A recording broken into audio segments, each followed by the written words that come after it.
Hello and welcome everybody to My Leg is Loupin. Thank you so much for joining us this evening. My name is Susan and my role at Glasgow Caledonian University is to coordinate the university's contribution to festivals like Explorathon and to support researchers like Jo and Yuki to share their work with new audiences. Obviously, I am more familiar with doing this in person, but like everyone, I'm getting used to new ways of working. This evening, we would welcome you to, if you're happy to have your camera on, Jo and Yuki would love to see your faces so that they can pretend we are actually all in the room together. We are recording the session, but you won't feature in the final recording. You may feature if you wanted to ask a question on audio at the end. That's entirely your choice. However, if you're more comfortable with asking questions in the chat function, you can write them in there at any time throughout the talk and I'll be monitoring the chat. To get the chat function, just click on the icon at the bottom of your screen that looks like a little speech bubble and it should pop up on the right hand side.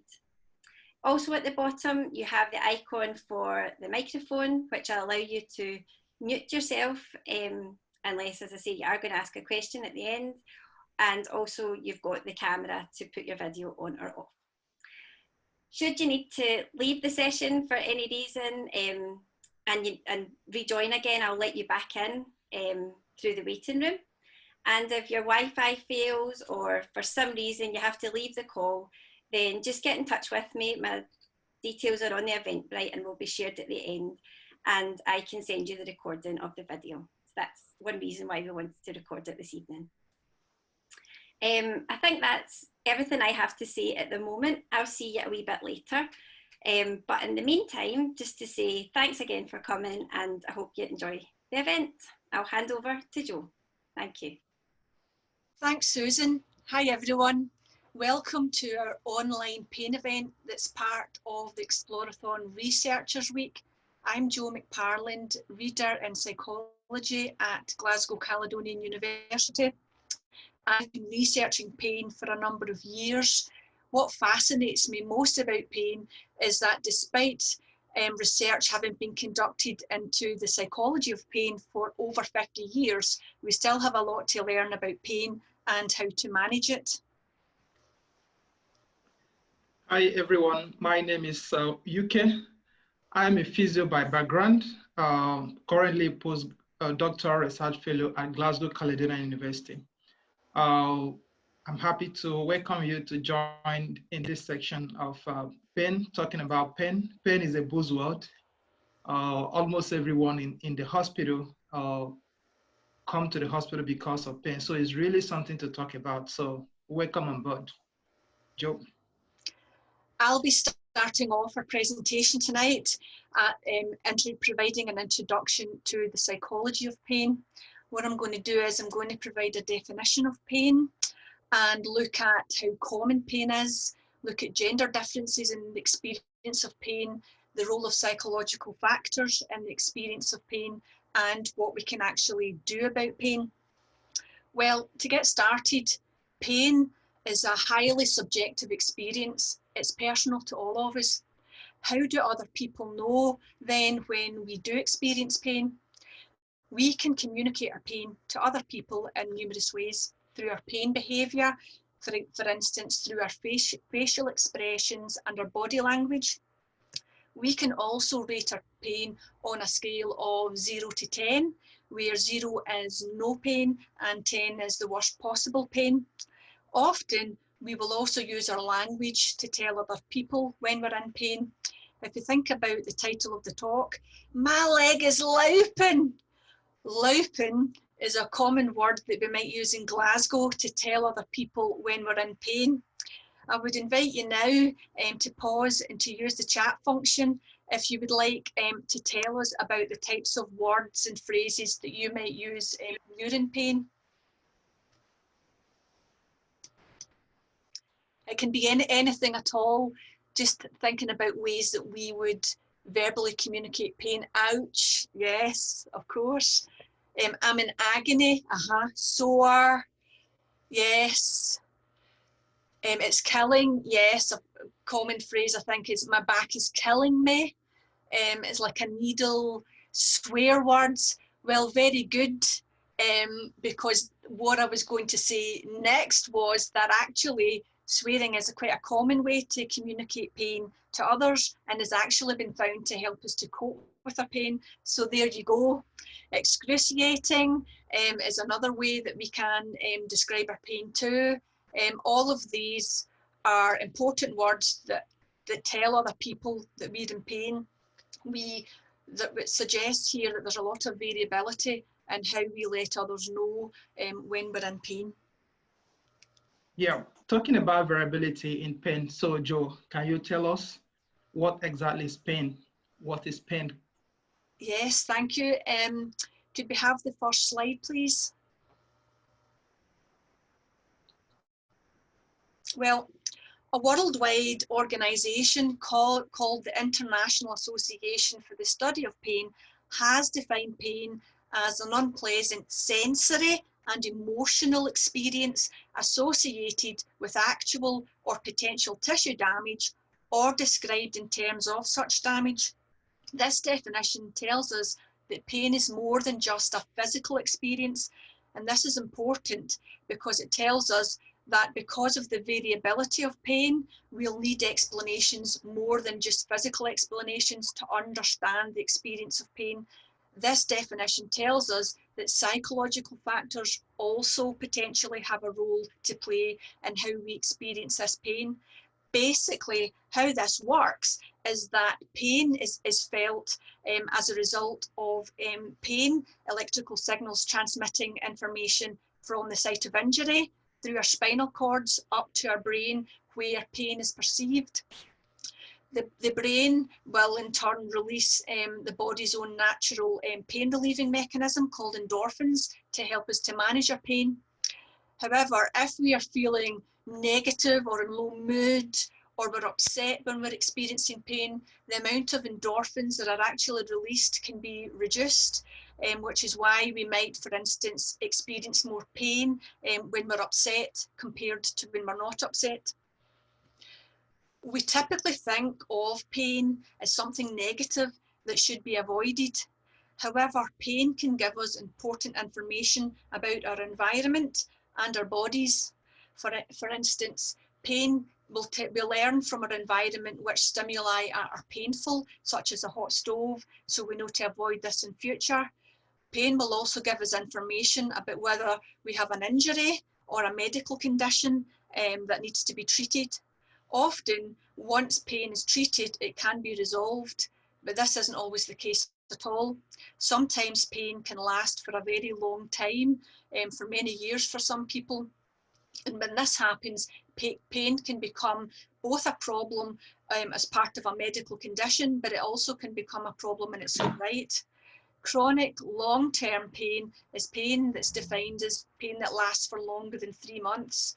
And this type of pain can have a long-term negative impact on someone's life. It can affect their ability to work, to socialise, to engage in daily chores, and can have a significant impact on their psychological well-being. Interesting again, Jo. Sounds like the pain is really, really common among us from all that you have described. So how common is pain? Well, pain is a normal part of everyday life. Epidemiological studies suggest that within the past month, around half of us will have experienced an episode of pain that lasted for at least 1 day. Common sites of pain include places like our back, our shoulders, and our knees. Chronic long-term pain is experienced by between 1/3 and 1/2 of the UK population, although the proportion of people who experience it to a severely limiting extent is lower at around 14%. The prevalence of pain increases as we get older. That sounds like the older population are more affected. What about the distribution between genders? Does pain affect male and female the same way? Yeah. Well, I've looked at sex differences or differences between males and females in relation to their experience of pain. I've done this using experimental methods to induce pain amongst healthy adults, and I've done this using a machine that makes water very cold and painful, like handling a snowball. Let's take a look at an example of this type of work. Could we have the pain video, please? Look at pain in different ways. Sometimes we use equipment to look at pain so that we can investigate it under controlled laboratory conditions. Looking at pain in this way can help us to understand differences in how males and females experience pain. We can test pain under laboratory conditions using equipment such as this cold pressor equipment, which is equipment that allows us to look at differences between how males and females experience pain associated with placing their hand in cold water. The cold pressor equipment is a circulating cold water bath that keeps water moving so that heat doesn't build up around the hand while it's in the water. Let's test this out. Susan is going to be our first volunteer. I'll ask Susan to put her hand in the water for as long as she can and to take it out when she can't tolerate the pain anymore.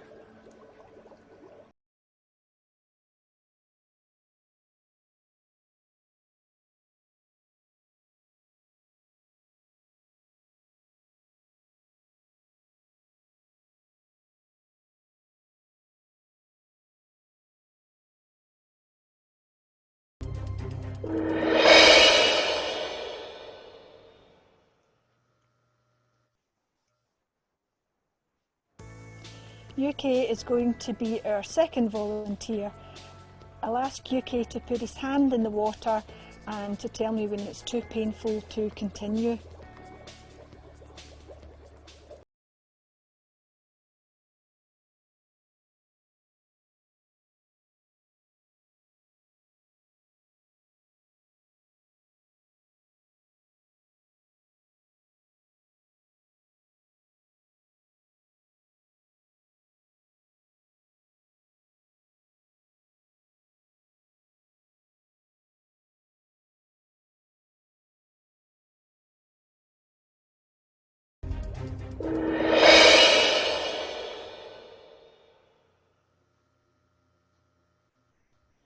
Susan took her hand out of the water 10 seconds before UK did.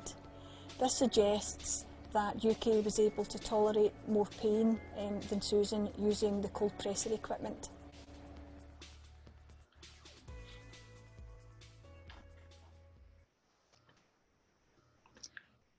Oh wow, Susan. Were you surprised by the study findings?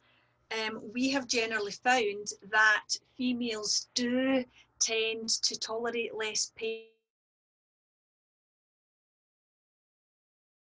Equipment. Females can also tend to experience more types of chronic pain, different types of chronic pain compared to males. What can potentially help to explain these gender differences in the experience of pain? We'll invite you to complete the following poll to look at some suggestions about what can help to explain the gender differences. Is it about hormones or genetics, genetic role expectations or stereotypes, or pain coping strategies? If you could please select as many of these options as you think is relevant, and do, of course, feel free to phone a friend.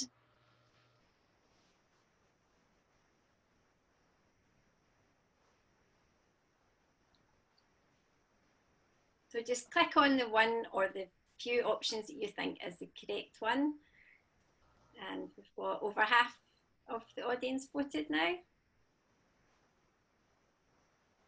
Thank you. I'll give it another few seconds and then I'll end the poll for you, Jo. Okay, thank you.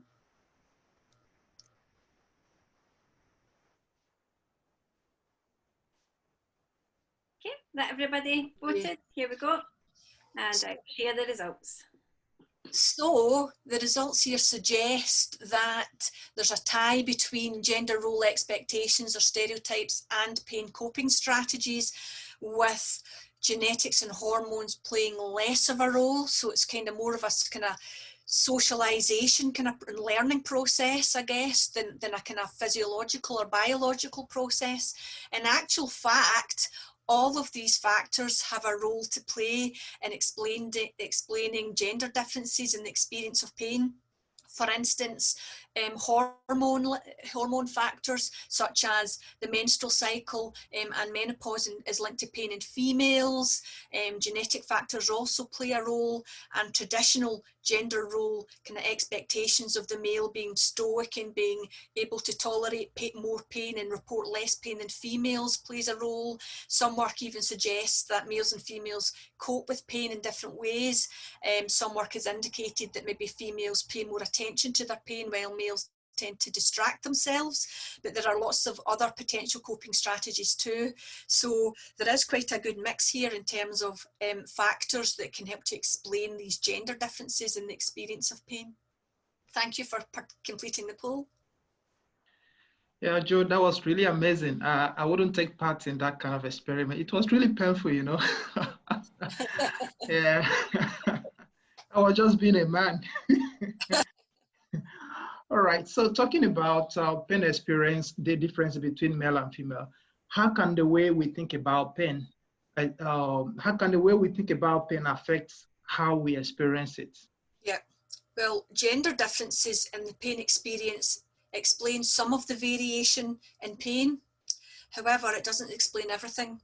The picture's way more complicated than that. We know that psychological factors have a role to play in terms of our thoughts and feelings. For example, pain catastrophizing is a common kind of thought pattern that has been identified as being quite detrimental, really quite detrimental to the pain experience.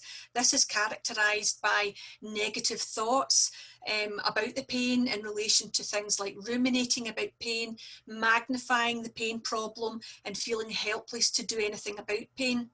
And much research has found that high levels of this can be really detrimental and worsen pain and interfere, for instance, with pain treatment. An example of a catastrophic thought might be, my pain isn't getting any better, it's only going to get worse and worse. These types of thought patterns are common, but can in some cases be quite damaging to someone's experience of pain. How we think about pain is also important. We know that, for instance, that depression is commonly accompanied by pain in over 50% of people who experience chronic pain. And this, again, can affect every aspect of someone's life. It can affect their ability to go to work, how they respond to treatment, and their level of pain and disability, and really overall function. Let me give you another example from my own experience of research. We all experience the ups and downs of life sometimes. Sometimes we're treated badly by others, or we don't get things that we think we deserve, like a promotion at work. These things can make us feel wronged. Sometimes we get over it, but if we don't, research suggests that lingering sense of unfairness or injustice can be damaging to our health and well-being and can worsen pain amongst the people who suffer from pain. We know that blaming someone for experiencing pain as a result of an accident at work or a car accident can worsen pain and can have a negative impact on recovery. But what about people who experience pain, including long-term pain, not as a result of an accident? I was interested to look at this. So I asked people with different chronic pain conditions, such as arthritis, whether there was any sense of unfairness that was relevant to them in their everyday experience of pain. People told me that it isn't necessarily pain itself that's unfair, but all of the things that come along with it in terms of trying to live a daily life and interact with other people when we have pain. There was discussion around interactions with health professionals, how people felt that they were being treated by their family and friends, and also the feelings of being judged by society and not treated the same as everybody else. Of course, I've also looked at whether or not injustice needs to be about pain in order for it to affect the experience of pain. Could we have the second slide, please? I asked some people, over 100 healthy students in my research work, to put their hand in a container of cold water and keep it there for as long as they can. We used the cold presser equipment that you saw a little earlier. And people rated their level of pain and anxiety when they did that. Then what I did was I interviewed some people about an injustice or an unfair situation that they had experienced in their lives. This might have been exposure to unfair rules, or being treated badly by others, or feeling that they're overworked.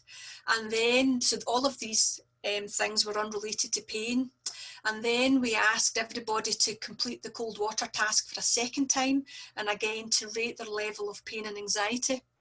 What we found was that people who had recalled an injustice or an unfairness in their lives, who also rated this situation as highly unfair, reported more pain and anxiety.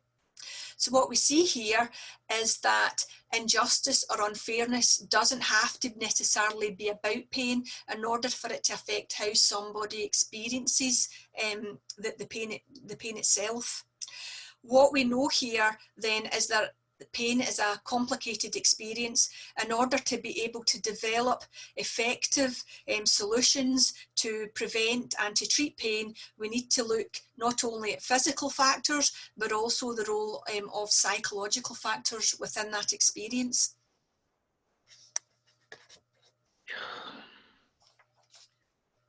Interesting, really interesting piece of work you've been doing, Jo. What can we do about pain? Well, pain is one of the most common reasons for going to the GP. Someone might receive medication, or it might even be there are lots of potential treatment options. Someone might be referred to a pain clinic and receive multidisciplinary treatment, such as from an anaesthetist and maybe a physiotherapist. Other people might be referred to a pain psychologist or another professional who can provide some psychological treatment for pain. Cognitive behavioural therapy is currently the most common treatment, psychological treatment for pain. It's often known as CBT, and within CBT the goal is to help patients to reorient negative thoughts, feelings and behaviours about pain. So someone might be taught to rethink negative thoughts, or to plan to engage in and actually engage in positive activities. We do know that cognitive behavioural therapy, CBT, can have an effect on a positive effect on levels of pain and distress amongst people with chronic pain. We've come a long way. A lot of research is being conducted to understand the experience of pain, and to help to support people who have pain and to develop effective treatment strategies. So work is ongoing. We still have a lot to do, and we're aware of that, and there's a lot of work being done on this. UK, you know a lot about managing pain yourself. You've worked with different groups to look at this. Do you want to tell us more about that? Yeah, Jo, I've been working with several pain populations, and one of the groups I want to talk about this night is a group of individuals that have what we describe as acidic kind of pain. And this group of individuals are actually having pain when they start to walk or whenever they want to initiate any movement or any physical activity. It is a population that we describe as people with intermittent claudication. Intermittent claudication is commonly described as cramping leg pain. And this cramping leg pain is as a result of what we define as peripheral arterial diseases. Peripheral arterial disease is disease that occur in the arteries outside the heart and the brain that causes blockage of blood supply to the muscles, and that results to lack of oxygen and blood supply to the muscles whenever one wants to initiate walking or movement with the limbs. So in these individuals, what happens is that because there is no blood supply to the muscles to give oxygen for energy production for people to walk, lactic acid builds in the muscles, and then it causes cramping. So these individuals start to feel as if their leg is tightening, then it spirals into cramping. So you will notice someone along the street or in the bus stop or somewhere else just walking, and all of a sudden started to bend down to hold his or her leg. We can see an animation just to illustrate how that works out. Can I get the animation number 1?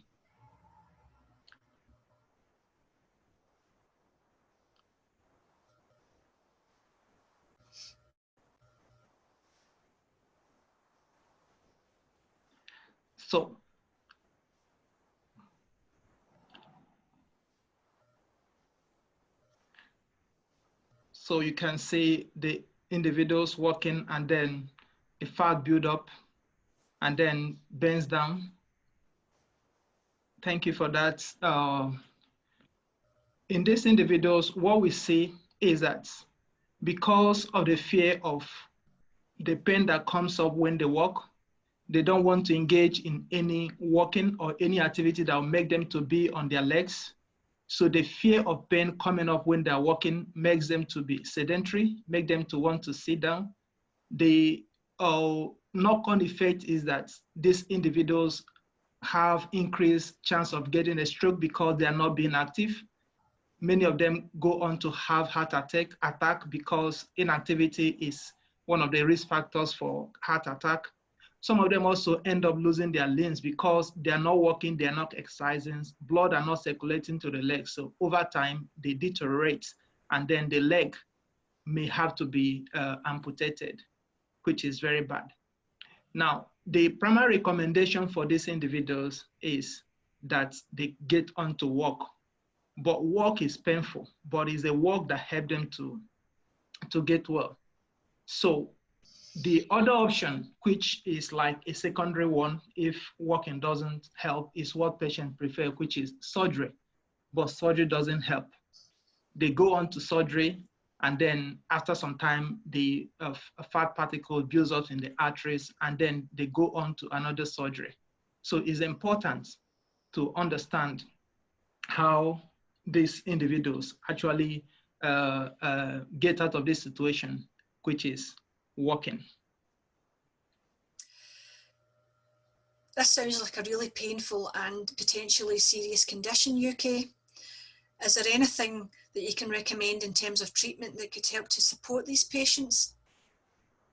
Yes, we have been working on a number of treatments, particularly because exercise is a primary recommendation for people with intermittent claudication, this cramping leg pain, and because patients find it very difficult to even start to walk.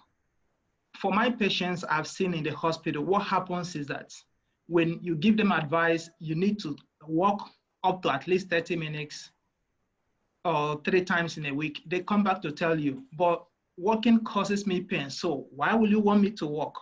We understand that walking does a whole lot of help to this individual because it opens up channels of blood supply that helps these individuals to get blood from other alternative tracts that give blood supply to the muscles. But this particular recommendation of walking is what elicits the pain. So it's like a paradox of some kind. And you ask patients to walk and the walk causes pain. So patient doesn't want to walk. So that's why we have been researching on how to enable patients to walk while getting rid of the pain.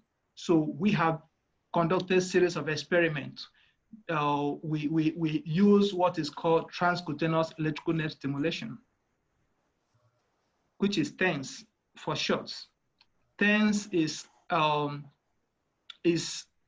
small portable small portable machine just of this size, and you stick it in the bed. Let's see the listing number 2. Let's see the film number 2. Okay, so you stick the TENS You stick the TENS in your bed. So what it does is that it sends sensory stimulations through the spinal cord, and then it blocks off pain getting to the brain. So what it does to these individuals is that it makes them not to sense the pain that comes out while they walk. So in this way, TENS help people to walk longer without feeling the pain. Can we see animation 3, please? Okay, so this is the animation for the TENS. So I just have a picture of a TENS, and there are several of them. Okay, so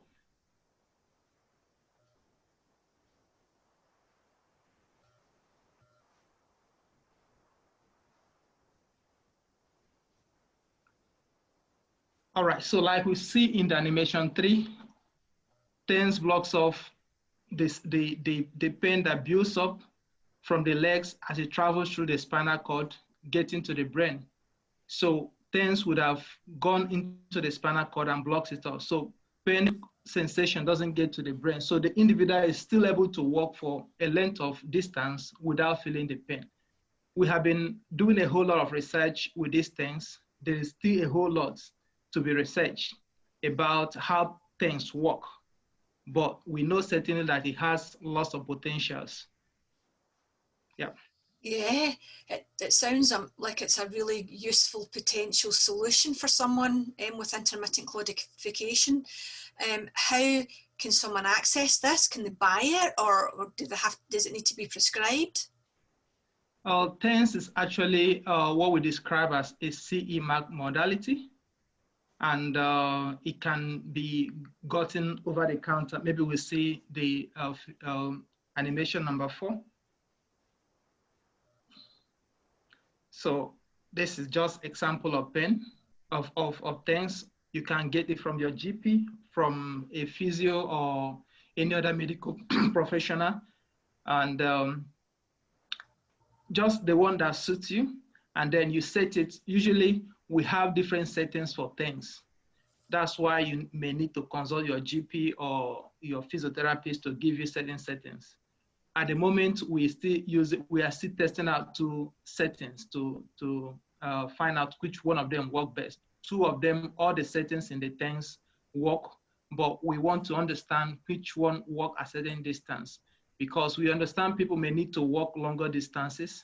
For instance, if you set it at the one we describe as low frequency, it tended to walk at a later point in time while walking, whereas the high frequency just start walking pain relief, but it doesn't take you for a long distance. So you may need to like alternate the settings to be able to help you depending on how long you want to walk. For instance, if you want to walk for longer distance, you might need to set it at low frequency such that it may not start pain relief at the moment. At the moment you just on it, it might take a little while before it builds up, but it takes you for a longer duration of time. Whereas if you set it at the higher frequency one, it starts working immediately, but then it gets to wind off just after some time. Yes, it's not a dead end. Pain is a difficult situation, but it's not a dead end. A whole lot of research are ongoing, both at our university and across the world, and we are finding ways to deal with different kind of pain population, particularly the one I am researching on, which are the bulk of my patient population at the moment, which is intermittent claudication. Yeah. Is there any general advice that you would have for people with intermittent claudication or any other type of pain condition? Yeah, for people with intermittent claudication, the general advice is for them to keep active. Like I said at the very beginning, concerning this population, the fear of pain while walking is significant. And of course, Joe, you've talked about psychological dimensions to pain, because it's not just the physiology of pain, like the painful situation, also the whole deprivation because of pain, the isolation that comes with it, the fear of being stigmatized because of pain. You can imagine one walking with his friends, maybe to the golf or going to the supermarket or just going on a social outings. And then all of a sudden your legs start to tighten and all that. So we understand the whole psychosocial factors surrounding the pain situations. But the primary recommendation, which I always tell my patients, is you have to keep walking. Walking is the solution. Without walking, you're going to deteriorate. Without being physically active, you're going to deteriorate. So walk in spite of pain. It might take long for the effect of walking to come alive or to be noticeable. But over time, you're going to reap a huge amount of benefits from walking. And to help individuals to be encouraged, to empower them to get onto the advice of walking, we have gone in with the research on TENS. And TENS can be used to help alleviate the pain while they go on walking. It's also important that patients understand the condition, because we also have to find out that lack of understanding of the conditions surrounding intermittent claudication amplify the fear of pain and the ability, hinders people's ability or patients' ability to be able to take up the advice of walking. Then for other pain populations, across pain population, I must say, physical activity is very, very important. I get a whole lot from my patients, but I have pain, I need to rest. That is a common, I would say, my belief among patients, that you have pain, then you have to rest. On the contrary, we strongly advise patients to be as active as possible in spite of pain, no matter what kind of pain condition, apart from maybe an acute pain that need to be rested a little bit to allow time for healing to start. But chronic pain condition, which constitute most of our patient populations, entails that people be up and going.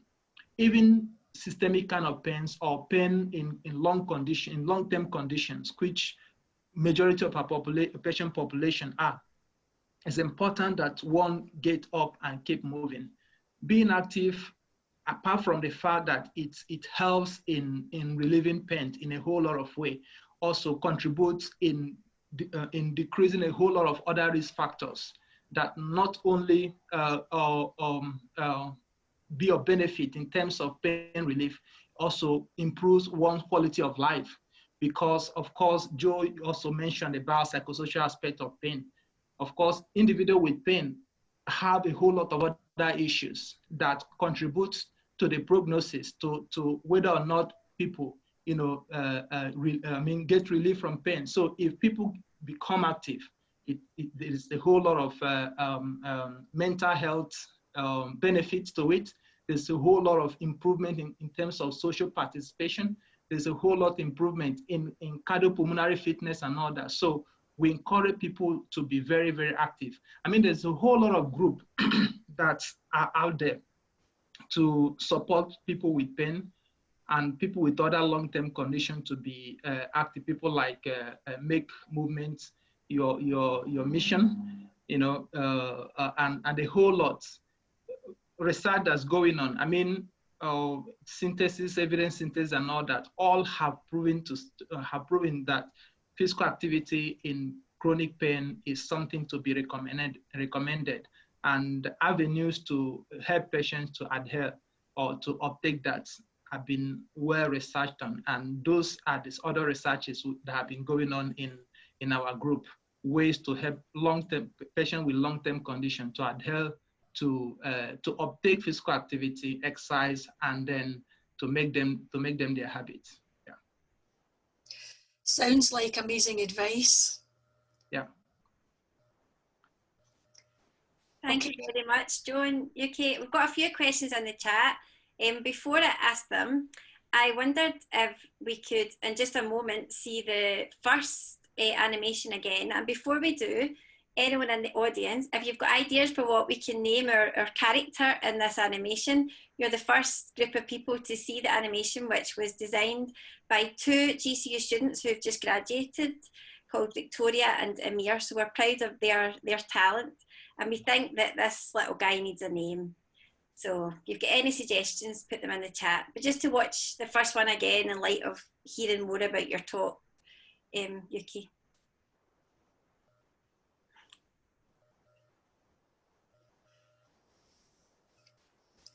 We have a Claude, a suggestion for Claude. I think that's very apt.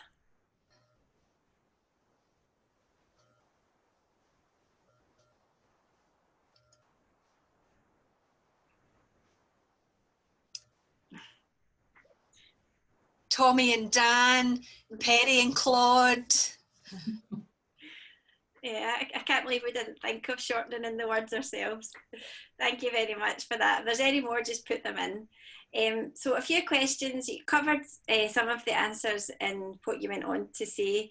But just again, about the TENS machine, is it okay for people to self-manage using the TENS? I know you said that you should probably consult your doctor, but should really it be something that's administered under professional supervision?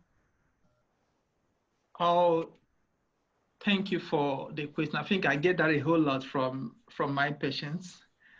TENS actually is a CE mark modality, and I will explain what that means. So all medical devices that's described as CE mark modality here in the whole countries of the Europe means that you don't need medical supervisions to use it.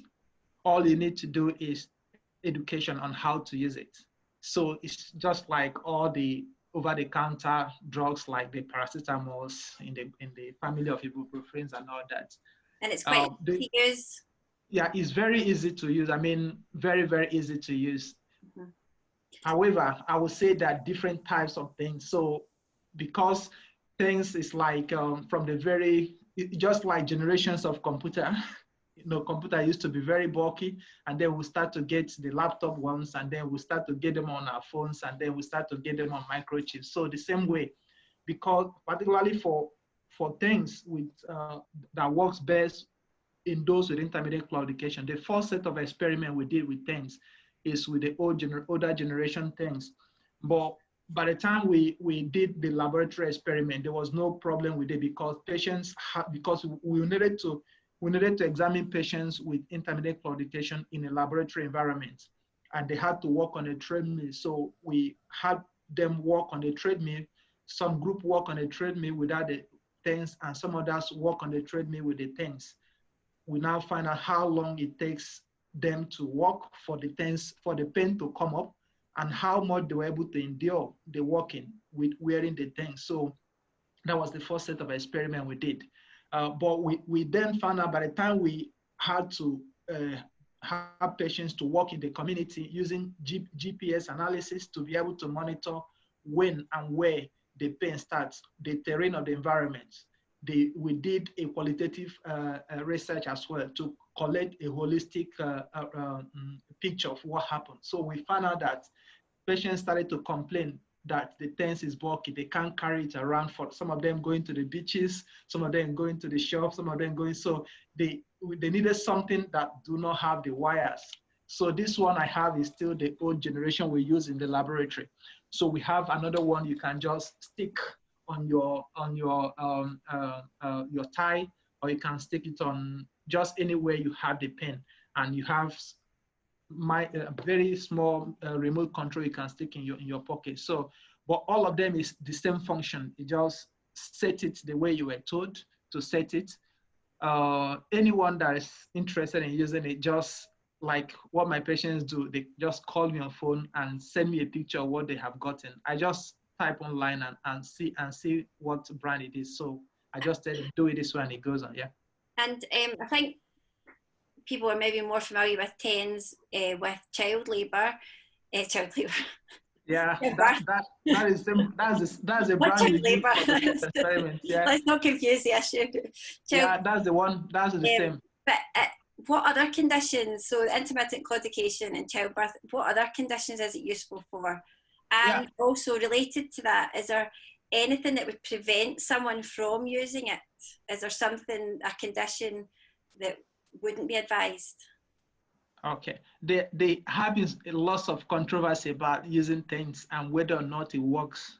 So we're aware of the controversy. Okay, now the problem with things is there is a whole lot of what we describe. I think some of us may be aware of that, placebo effects.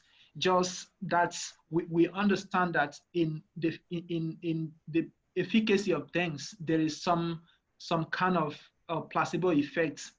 That sense of empowerment that it gives, particularly my patient population. I've worked with people with OA. I've worked with people with intermittent claudication. It gives them that sense of empowerment. Yeah, I've got something that would deal with the pain when it comes up, so I have the confidence to go out and walk. All right, so there's aspect of that. Okay, then some of the factors that we consider while giving it to a patient, we don't want to give it to people that have some metallic implant in them. For instance, people, because of fear of electrical shock, because it delivers its benefit via electrical stimulation. I mean, there is electrical current that passes, but it's a very minor one. So we don't want to give it to people that have implant, people that have heart surgery, so that they have a heart replacement, that have some electrical sensations in the heart. We don't also want to give it to people that are in the first trimester of pregnancy. There are no research that have said something that's happened, but we don't want to try because we know that there's a whole lot that's going on within the first trimester of pregnancy. It has been effective and no problem with labor. Of course, a lot of people use it for labor pain. So we also don't want to give it to people that have cognitive problems. Of course, it's possible that electrical shocks and all that, people with epileptic conditions and all that, want to make sure that the person is well and is well in terms of cognitive integrity. So apart from that, you also don't want to give it to people that don't have problem with detecting sensation, impaired sensation. We don't want to give it to individuals like that. We want to be sure because it works with the patient selecting a comfortable but strong sensation. That is, in terms of the intensity. So if a patient cannot feel the things, we don't want to give it. And if you don't feel it, it's possible that you leave it for a longer period of time. We don't usually advise that it stays on for more than 40 minutes. So if it stays on for a long period of time, it might cause electrical burn. So there's a whole lot, yeah. There was a really important question that I didn't want to miss. Can you just explain to us what causes peripheral artery disease in the first place, and which would lead to the intermittent claudication? Okay, peripheral artery disease is just a condition that happens to patients or people because of buildup of fats in the blood vessels. And the blood vessel that is affected this time is the arteries. All right, so there is gradual buildup of fatty deposits in the arteries, such that blood flow in the artery begins to be affected. So it is a gradual process. So over time, blood flow to a certain parts of the body, particularly the extremities. Now, because the extremities are very far away from the heart, the legs are very far away from the heart, and the legs, of course, we call them the anti-gravity muscle. That's the ones that really have to push you along as you walk. Because they are very far away from the heart, they are the most affected ones. So what happens is that as one is seated down, because the leg does not need to walk as you're seated down, so that energy inefficiency that have been caused by the fact that the vessels are blocked is not noticeable. But that inefficiency becomes very evident when you want to start to use the muscles that does not have adequate blood supply. So what happens is that because there is no adequate blood supply, the energy production mechanisms are no longer efficient. So what happens is that fats, waste products that builds us in the muscles are not taken away. Nutrients are not brought to the muscles, and then lactic acid builds up. So it is a buildup of lactic acid that causes the pain, the cramping. So that is why we call it acidic pain, in a layman's term. Yeah. So usually people that have loss of issue of cholesterol, people that smoke, people that do not exercise adequately.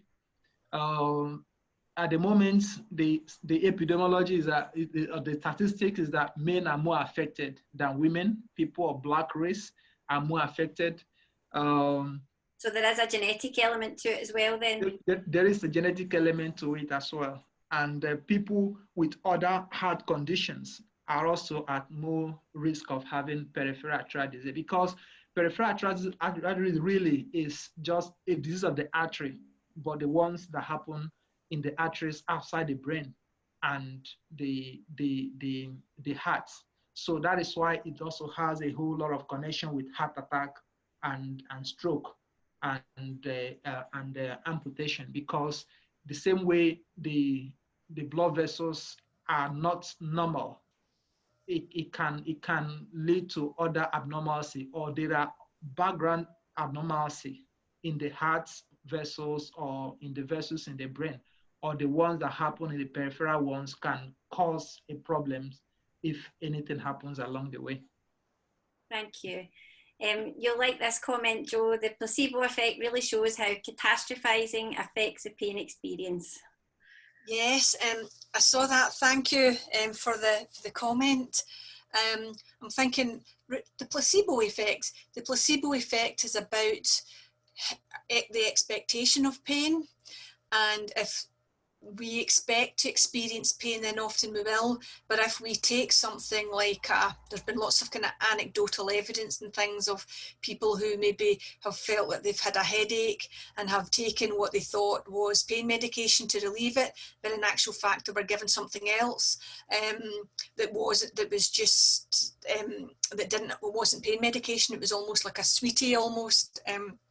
When they take that medication, they can actually feel some beneficial effect of it. It might not completely cure their headache, but they might experience some reduction in their headache. And this can happen in relation to the bigger the pill, the bigger effect, the size of the effect. We've seen it in examples with surgery being performed. And also through injections, and people being injected with saline solution and reporting some kind of pain relief as a result of that, because they thought that they were being injected with something to relieve the pain.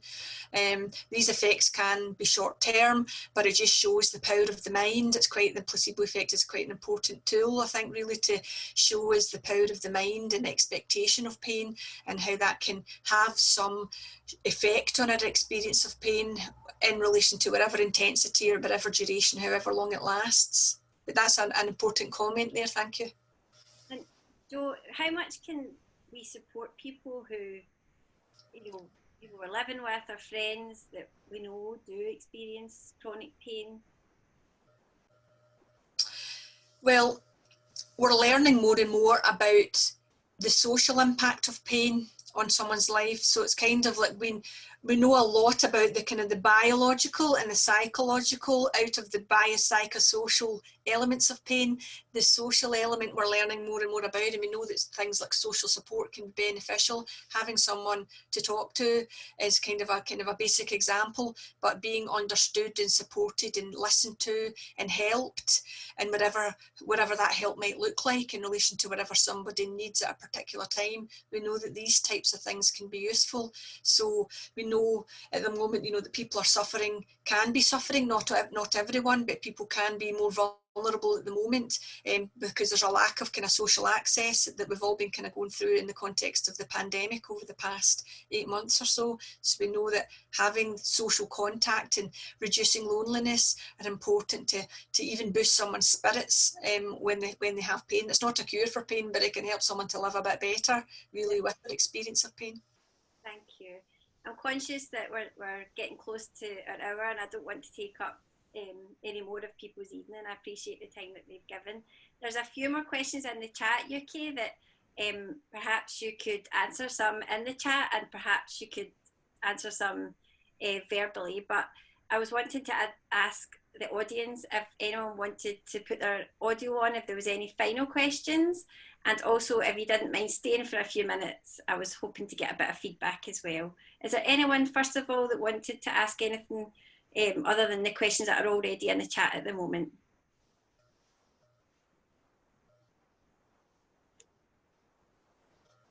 I think somebody's got their hand up, but I'm not sure if they've already got the question in the chat. They have, so we'll catch that. Yeah. We'll catch that in a minute. If I could ask, oh sorry, on you go. Oh yeah, thank you. Hi everyone. Thank you so much, Oka, for your presentation. I more than sorry, you mentioned helping patients to appreciate and understand the chronic nature of their condition, but I also understand that more than that, and then also the use of terms, you have also your current research has also involved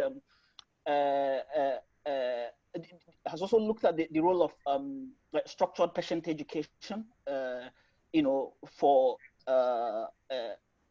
this particular population of individuals. So beyond helping patients to appreciate their condition, what else do you aim to achieve with structured patient education?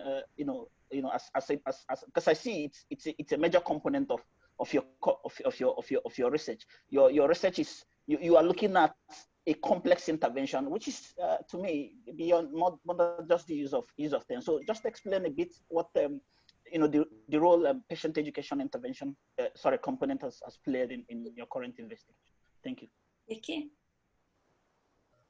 Yeah, thank you, Fortune, for the question. I mean, the role of structured patient education and pain management is just complementary. And in addition to just having patients understand their disease condition, which give them a sense of empowerment, it also goes a long way. I mean, bringing structured patient education, it goes a long way to give them some kind of co-creation and give them a partnership in managing their condition. Because what we found in this condition is that patients want to look at their management from the medical point of view. I go to my doctor, I go to my physio, and he tells me what to do, or he gave me the relief to my pain. We wanted to take the patient's management from the medical point of view to the self-management point of view. So what we are achieving by the complex intervention, looking at structured education and pain management, and the pain management in this context is pain self-management, using pain as facilitator for that self-management drive.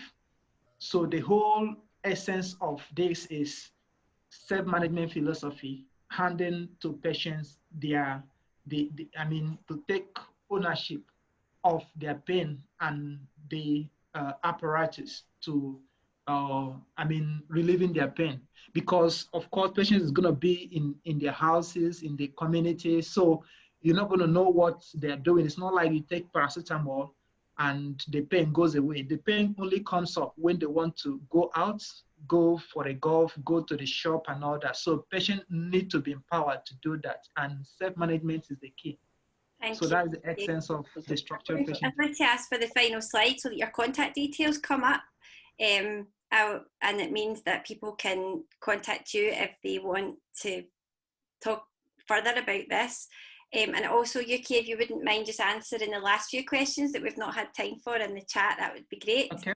We'll remain on here.